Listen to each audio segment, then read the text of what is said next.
apresenta Check-up no rádio.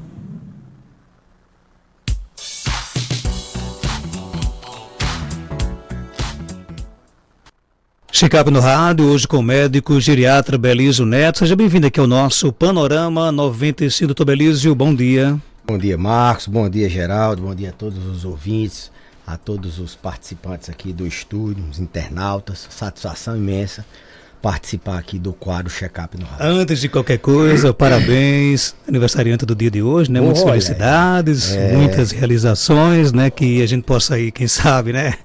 Ganhar o Brasileirão, né? Feliz aniversário, doutor Belísio. O Mengão deu um presente a gente de poder, pelo menos ali, disputar no final do ano, mas estou muito satisfeito, muito feliz, acordei com minha família, hoje estamos aqui no rádio, coisa que fazemos com muito apreço, prazer. Daqui a pouco vou dar aula de manhã toda, de tarde vou atender pacientes. E isso é a forma que eu gosto de comemorar meu aniversário. Que bom, feliz aniversário, viu? Nosso tema de hoje é tontura, desequilíbrio em idosos, e aí?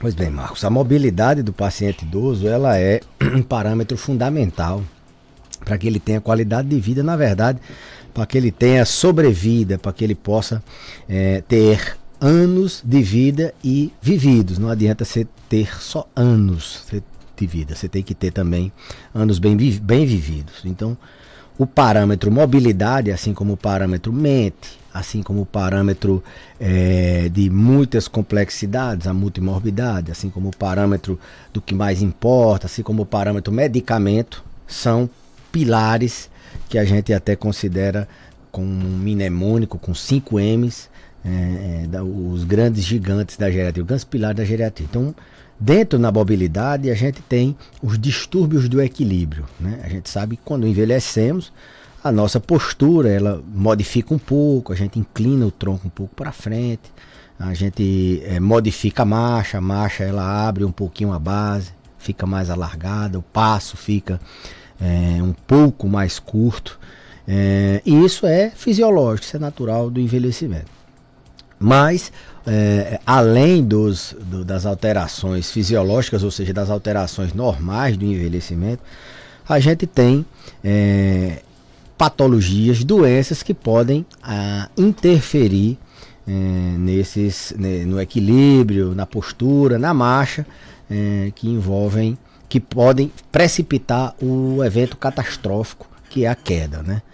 Idoso que cai, ele tem sérias complicações, é um divisor de água na vida dele, independente se ele fratura um osso pequeno, um osso grande, só o fato de cair, ele vai ter mais dificuldade para andar novamente. Ele caindo, ele tem mais dificuldade de se socializar, ele fica mais restrito, ele sofre mais com dores e assim por diante. Então, o parâmetro mobilidade, ele pode ser interferido por doenças que causam tontura, né? A gente sabe que a gente desequilibra e cai não só por tontura, a gente desequilibra e cai por deformidade nos pés, na base do nosso pé, na percepção, no tato. O pé, a diabetes, ela altera a forma como a gente percebe as estruturas e altera o equilíbrio, deformidade no joelho, alterações na visão, faz com que a gente altere o nosso equilíbrio. A gente possui uns sensores de equilíbrio dentro do labirinto, que é uma estrutura dentro do ouvido,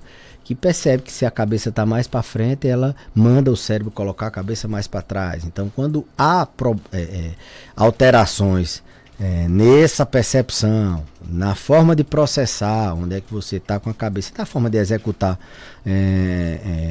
o que você processou, você pode ter um distúrbio de marcha, um distúrbio de equilíbrio e favorecer e prejudicar a mobilidade. Bom, mas falando de tontura, que é um dos problemas que altera a mobilidade, a gente tem que inicialmente desfazer o mito de que toda tontura é labirintite, né? Todo mundo diz, tô tonto, tenho labirintite e vou tomar um remédio que às vezes o nome o nome do remédio já é o nome da doença. E não é bem assim. Existem vários tipos de tontura. Tem aquela tontura que você, quando abaixa a cabeça, você mexe a cabeça de lado, você fica tonto, mas dá e passa. Tem aquela tontura que quando fica em pé, ou você quando passa muito tempo em pé, você meio que quer desfalecer. Você meio que quer perder a consciência, mas não desfalece. Tem aquela tontura que você passa o dia inteiro tonto. Várias horas, às vezes dias sem parar. Então cada tontura dessa, cada tipo de tontura desse, tem um nome e logicamente tem um diagnóstico. Se a gente é como uma mira, se você mira num alvo e acerta, é uma coisa. Agora se você mira e não acerta, não funciona, você não acertou o tiro. Então, se você passa um remédio para um tipo de tontura e é outro tipo, o paciente vai ficar bom? Não vai. Então, algumas dessas tonturas, elas são tratadas com medicamentos, outras são com manobra de reabilitação labirínticas. Os medicamentos, eles variam. Você pode tratar, por exemplo, a doença do padre Fábio de Mello, que é um tipo de tontura, um tipo de vertigem chamada doença de Meniere, com substâncias como diurético tiazídico, um remédio para pressão, por exemplo. A principal causa de vertigem é a vertigem postural, aquela que dá e passa quando você movimenta a cabeça. Não adianta, assim, não é que não adianta, mas o tratamento não é com medicamento. O tratamento eficaz mesmo é com manobra de reabilitação labiríntica. A gente dá o diagnóstico no consultório, faz uma primeira manobra e a depender do paciente, a gente encaminha para ele fazer reabilitação labiríntica. Então, Marcos, cada tipo de tontura tem um diagnóstico específico, naturalmente tem um tratamento específico. O que a gente deve lembrar é que o paciente idoso, dificilmente, ele é sempre plural, né? No plural. Dificilmente ele tem uma causa que gera um tipo de sintoma. Então, o paciente tem uma tontura, tem um problema na mobilidade, ele vai ter mais de uma causa respondendo por aquele sintoma.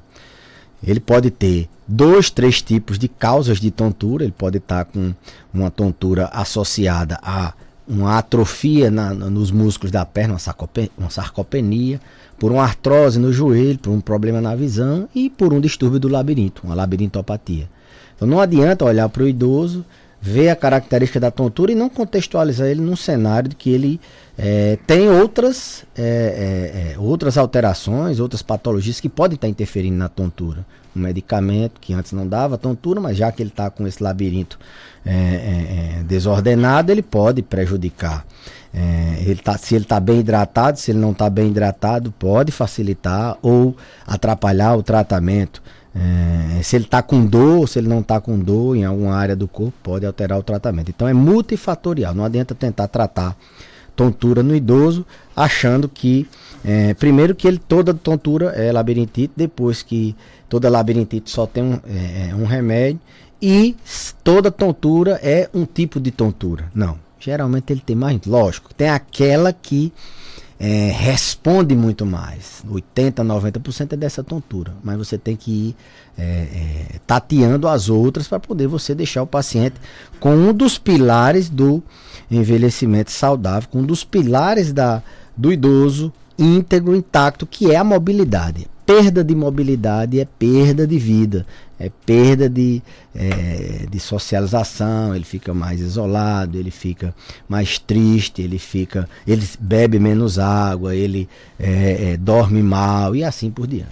O nosso ouvinte Tarcísio está lá na Serra do Cajueiro, em Florânia, pergunta: a cãibra durante a noite tem a ver com a idade? Olha, cãibra é uma dos sintomas mais difíceis, eu diria, da gente conseguir tratar. É fácil de diagnosticar, todo mundo tem cãibra, sabe mais ou menos o que é uma cãibra. Vai depender da localização, se é só nos membros inferiores, nas pernas, se é uma cãibra, uma hora dá na barriga, outra hora dá na perna e assim por diante. Tem que ver, caracterizar o local. Depois, se esse paciente tem um período do dia que ele tem mais cãibra. Não, eu acordo à noite com cãibra, durante o dia eu não tenho cãibra. Não, eu tenho cãibra quando eu faço alguma atividade física. Os idosos, eles têm mais predisposição a ter cãibra. Eu vou dizer, primeiro, por causa de medicamentos. Existem vários medicamentos que são usuais no paciente idoso que causam cãibras. Medicamentos para pressão, por exemplo, vários deles podem causar cãibras. Um outro fator de câimbras no idoso é a pouca mobilidade. Se você comparar um adulto jovem, eu não estou falando das exceções, daquele idoso maratonista e daquele adulto jovem sedentário. A gente não pode comparar os extremos. Mas, numa média, o idoso ele tem uma mobilidade menor. Consequentemente, ele tem um nível menor de atividade física. Um ou dois programas atrás eu falei aqui que uma das dificuldades da gente colocar em prática a atividade física é porque apenas 15 a 20% dos pacientes idosos aderem à atividade física. Então, não se movimentar bem é um fator de risco para cãibra. Um outro fator de risco, doenças circulatórias nas pernas, nos membros inferiores, seja a insuficiência venosa, seja a insuficiência arterial, ou seja, o sangue dentro das veias ou dentro das artérias, ele facilita ter cãibra. Então, doença nas artérias. Outra causa de cãibra, neuropatias. O diabetes, ele destrói a inervação, doenças na inervação periférica causam cãibras. E alterações, aquela mais clássica que todo mundo lembra de Gustavo Kirten, né? Que ele é o tenista que tinha aquela cãibra e ele comia uma banana antes de jogar. Então, todo mundo acha que ter cãibra, você comendo uma banana, você vai ficar bem. Então, não tem nenhuma relação? Tem sim. Era exatamente isso que eu ia dizer.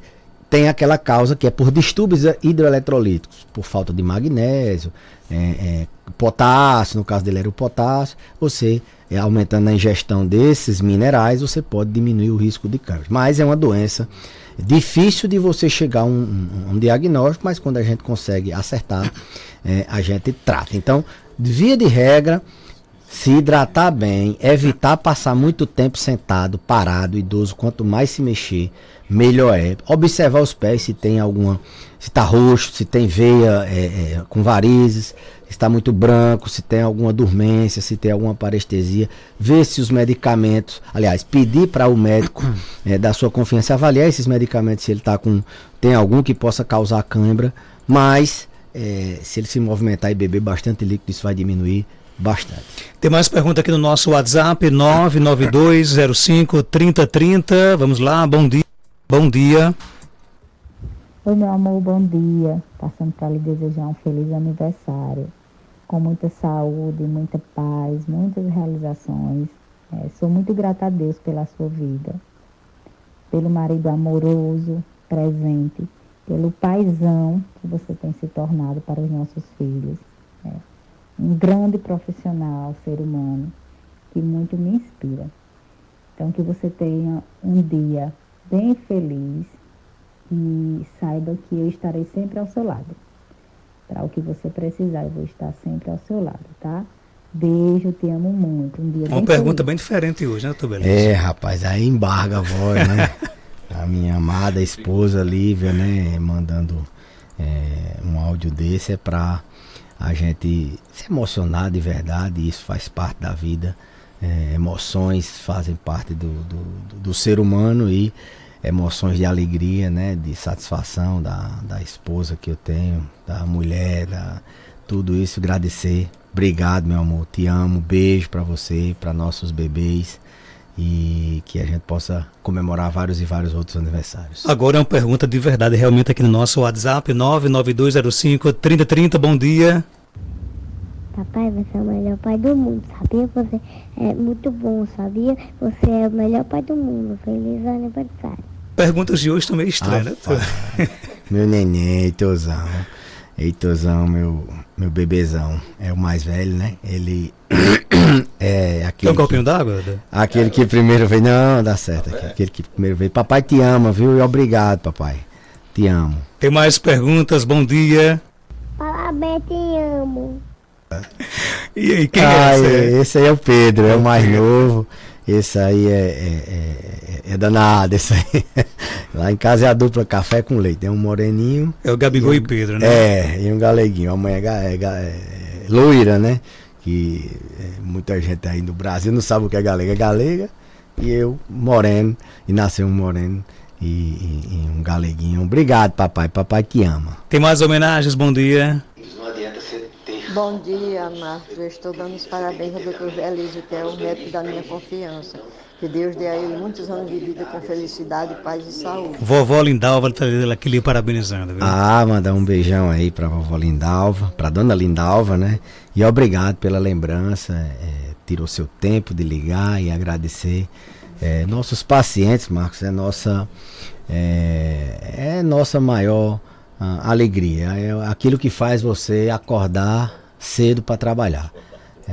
A alegria de ter essa troca com os pacientes idosos, a gente tem uma troca muito grande, a gente aprende muito com eles.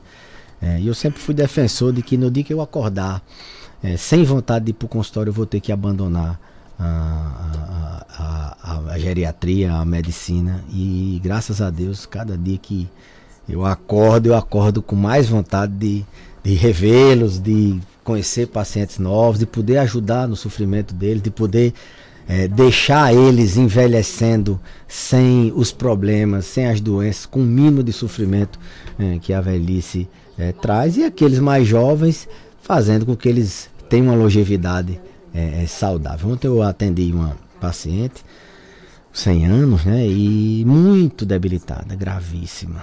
E eu fiquei pensando, meu Deus, e a família não queria internar, assim. E eu fiquei pensando, meu Deus, o que é que eu posso fazer para valer a pena essa pessoa ter vindo de uma outra cidade, ter pagado uma consulta? O que é que eu posso? Eu tinha muito pouca margem para. Então eu disse, eu vou fazer o que eu posso fazer para diminuir, nem que seja o sofrimento dela agora. Aí fui pensando, vou tirar a dor, vou preparar a família para se caso aconteça. Então, há sempre o que a gente possa melhorar, né? Às vezes a gente chega no ponto de a gente não ter mais o que fazer, mas há sempre alguma coisa o que se melhorar. Você tirar a dor, você conversar com a família, se tem algum sintoma, mesmo que você não tenha uma perspectiva, um paciente com 100 anos muito doente, se não tem uma perspectiva dele ter mais 130, mas a gente tem que fazer valer a pena a confiança dos nossos pacientes, e eu tento todo dia e sou muito feliz por uma ligação dessa, por uma mensagem dessa. Parabéns mais uma vez e obrigado por sua participação aqui no nosso programa. Eu que agradeço, Marcos, agradeço a todas as mensagens, agradeço a todos os ouvintes, dizer que na próxima terça-feira estaremos aqui, pedir para eles seguirem nossas redes sociais, Dr. Belísio Geriatra, no Instagram, no Facebook, no YouTube. O canal do YouTube ele tem muitos vídeos, e no canal do WhatsApp, né? É o 99687-8877. Você bota lá Dr. Belísio e aí você segue o canal no WhatsApp 99687-8877. E mandar um abraço para meu parceiro de jiu-jitsu, Daniel. Ele disse que toda terça escuta o programa. Ele interage mais com o Lúcio Alves de manhã, mas disse que toda terça-feira está ouvindo nosso programa. Queria mandar um abraço aí para nosso amigo Daniel do Vucu Vucu, que é um grande empresário aqui de Caicó, tem um Vucu Vucu de dimensões às vezes internacionais, seu gerente Manezinho. E um abração, meu amigo, e obrigado, Marcos, por tudo. Um abraço, Daniel, 7h50.